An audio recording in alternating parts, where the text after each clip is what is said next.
Congressman Jody Hice, Republican from Georgia, joins me now on Skype. Congressman, welcome back. Always great to talk with you. There's a lot to get to, but I want to start with the second impeachment of now former President Donald Trump. You tweeted earlier today saying that it was, quote, even more a farce than the first. Can we talk a little bit more about that and why you said that?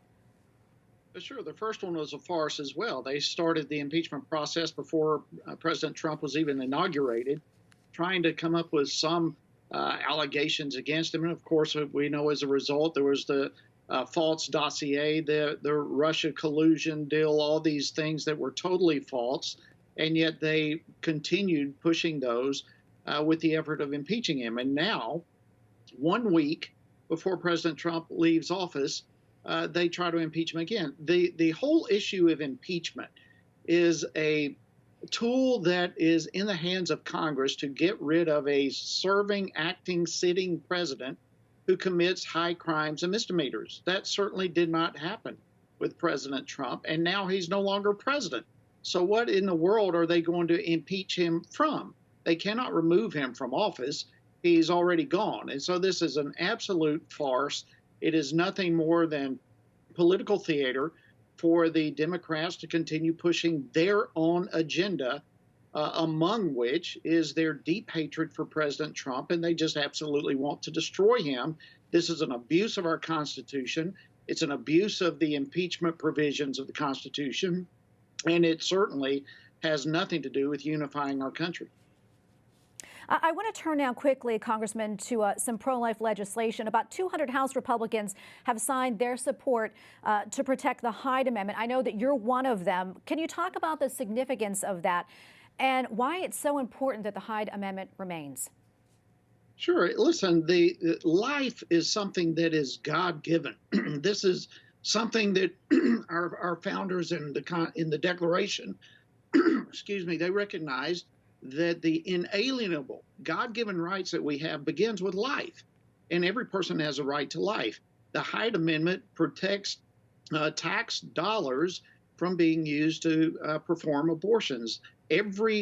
Even Democratic presidents from as far back as Jimmy Carter, every one of them have always supported the Hyde Amendment in not utilizing tax dollars for abortions. It's something that's had broad bipartisan support from the very beginning, and it needs to continue. And for the Democrats now to come and to strip away the right of tax-paying citizens to have their dollars not going to abortions, for them to take that away is un-American. It's not right. It violates our founding principles. And this is something that must, at all costs, be fought for, defended, and protecting.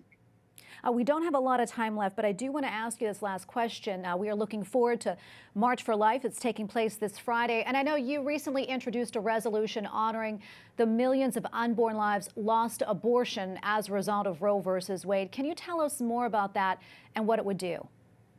Sure. For the second year in a row, I've introduced a resolution called the Day of Tears, recognizing and honoring some 60 million babies that have now been aborted since Roe v. Wade came into effect.